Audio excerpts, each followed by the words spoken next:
Hey, my name is Asel, and I went from nothing to making life-changing money off just flipping iPhones and Apple products. No job or working construction, not really knowing what to do. I had no knowledge of how people even really make money, and phone flipping changed my life.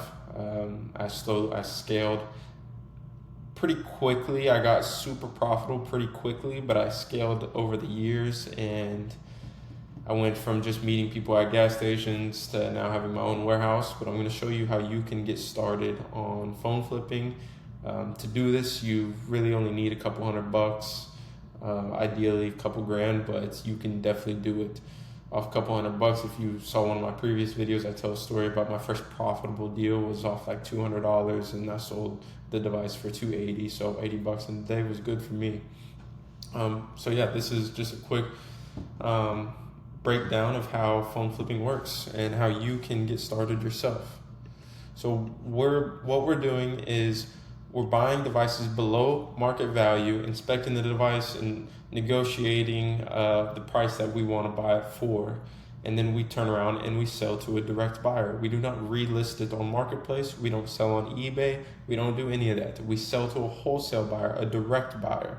So we sell directly to them. That's it. No marketplace, no dealing with customers, no retail. Okay, so we buy from individuals and then we sell to a direct buyer. We're not running a phone store. Okay, I don't run a phone store. I've never sold a phone on Marketplace ever in my entire life.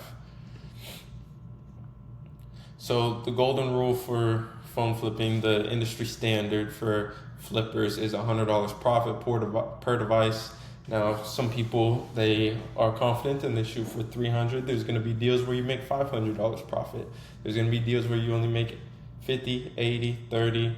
There's going to be deals where you make a ton of money.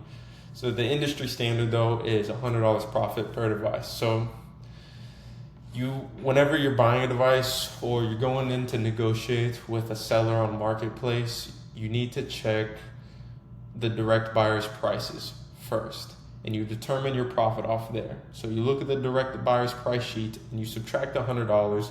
That's what you want to profit off the device that you're trying to acquire, or the deal that you have going on. You want to make $100 per device. So that's the golden rule. $100 is typically the industry standard for just phone flippers. Now, first things first, you need to know how to inspect the device. You're gonna need to know what model it is. Sometimes if you're sourcing phones on Marketplace, or if you even have inbound leads, people will tell you a phone is one thing and it's not. You need to know if it's been repaired. You need to know the storage capacity. Is there any damage or malfunctions? So you'll need to know how to run the IMEI number. The IMEI number is essentially like a VIN number to a car, but for a phone. You run the blacklist status. Is the phone carrier locked? You want to make sure that the model on the IMEI, on the description after you run the IMEI, matches what you're actually buying. Is the phone carrier locked or unlocked? So that goes with carrier lock status. Now, red flags, blacklisted phones. What blacklist means is it's been reported lost, stolen, or there's financing issues. So what blacklisting phone does, it blocks the phone from being connected to cellular towers. Now, some things to look for on the first things first. When you first grab a phone, you're going to see the screen. A big thing that can hurt your profit is a bad LCD. If you see those black lines going through the screen, those are LCD lines.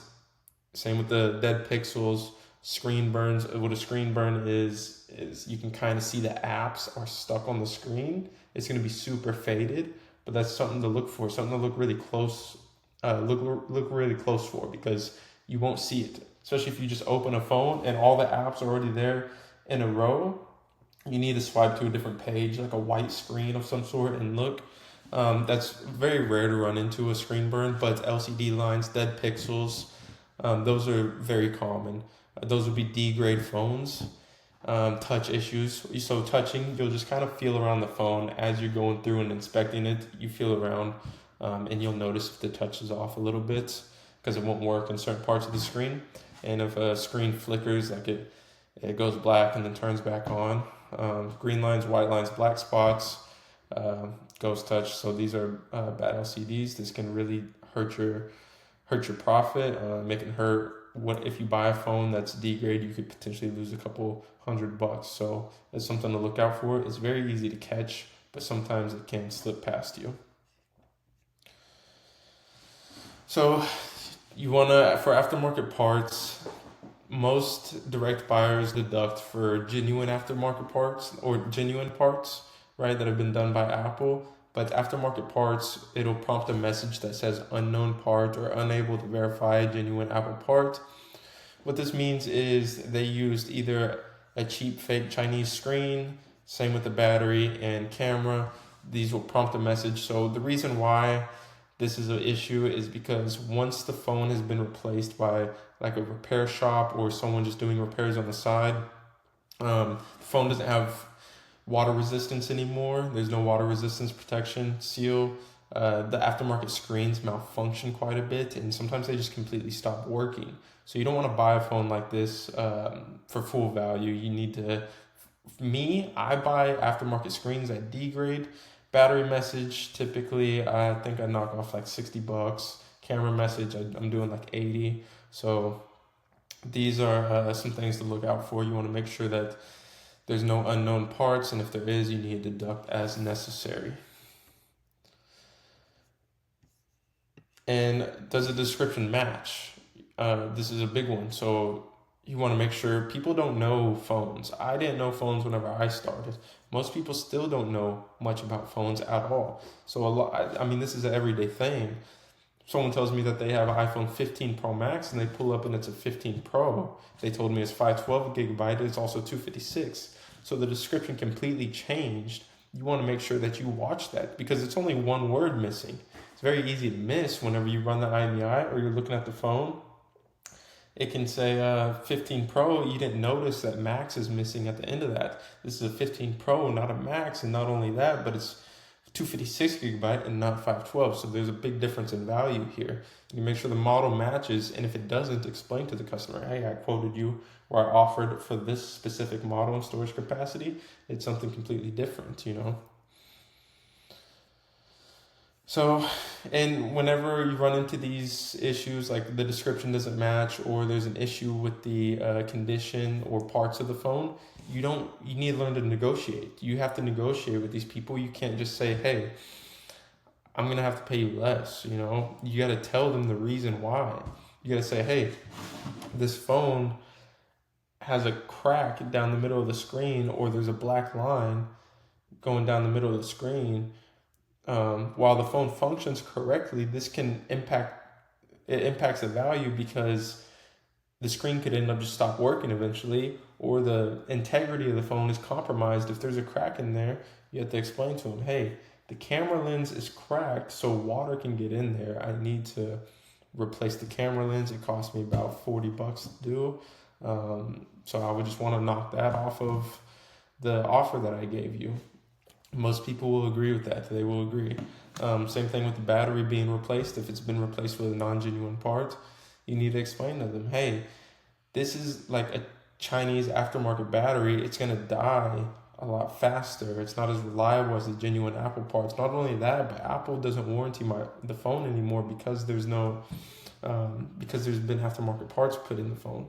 And aftermarket parts can really mess the phone up. So you need to explain to them why. Say, hey, I can't pay as much as I was going to, as we agreed on because, you told me the phone was in good condition, but the camera lens is cracked.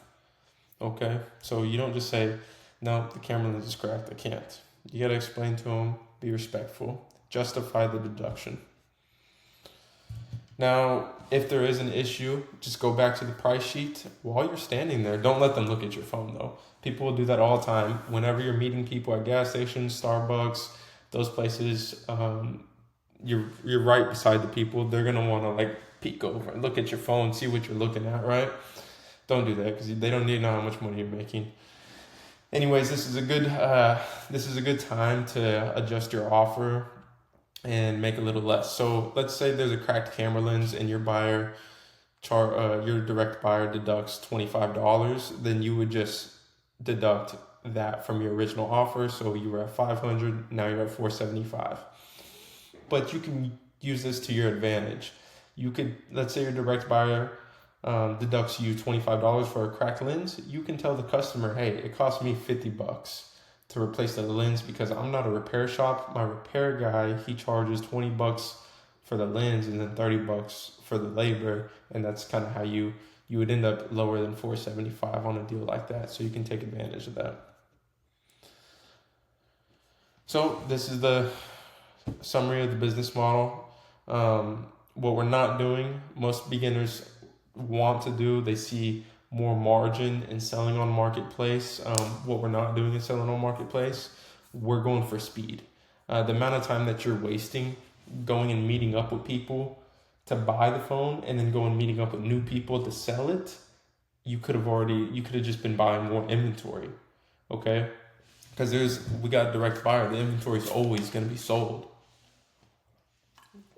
So don't worry about selling it on marketplace. We're going to sell to a direct buyer, okay? We're going to sell to a wholesale buyer, and they're going to buy all the inventory at once. We're not just going to be running around. If you got 5 phones, 10 phones or more, that's 10 different people you got to meet up with. You're already meeting up with them to buy the phones. You don't want to waste more of your life running around trying to sell them, people ghosting you, people trying to get a lower price, or you end up having to do a return after you sold it to them on marketplace or eBay and you get hit with a chargeback. It's slow. It's just not worth it. I've never done it. The one time I did try to do it, I got scammed. So buy the phone, direct buyer, rinse and repeat. It's fast, consistent, scalable. This is what I do. This is what got me from nothing to last year doing 1.4 million in revenue. The year before that, 1.2. The year before that, I think I was between 800,000 and 900,000. The year before that wasn't even a full year, and it was like 450,000 or 500,000 in revenue.